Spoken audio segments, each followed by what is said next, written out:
Hello， 大家好，欢迎来到杰利的厨房，我是杰利。今天我要和大家分享一款健脾祛湿、止夜尿的汤水哦。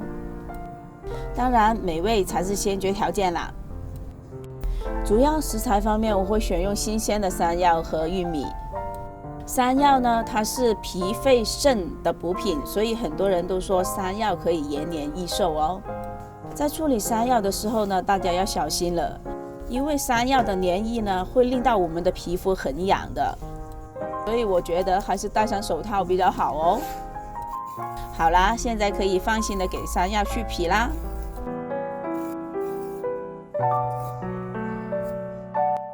然后把山药切成小块，大小其实无所谓，你喜欢就好。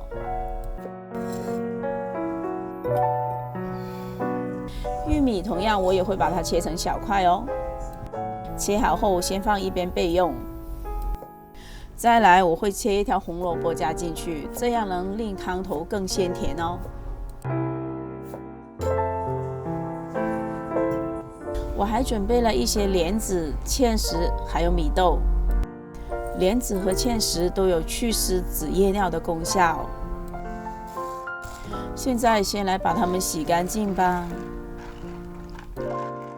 洗干净以后放一边备用。现在可以把所有准备好的食材倒进汤锅里面。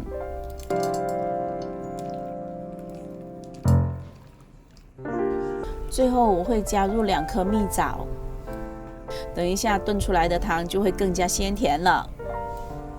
以上这么多的食材，我会加入2.5升的清水。根据我的经验以上这个比例炖出来的汤是最好喝的，大概就是这么多水就差不多了。先来开个大火，把食材都煮开。这个过程大概需要15分钟左右吧。好，15分钟已经过去了，看到汤已经煮开了哦。接着把火关小，保持着这样的小火炖煮90分钟。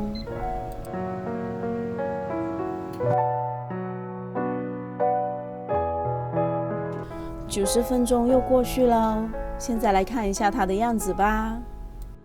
哇，好香哦，好香的味道扑鼻而来哦。再来看一下汤的颜色，浓度刚刚好。这一锅汤一定是非常的鲜甜美味哦。这一款汤呢，最适合老人家和小朋友喝了。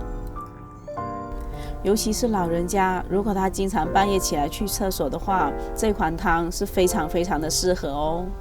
各位有时间的话，不妨试一下炖这款汤哦。如果你也喜欢我的影片，请你按赞和留言告诉我，记得订阅我的频道哦。还有记得按下旁边的小铃铛哦。谢谢您的观看，我们下一期影片再见，拜拜。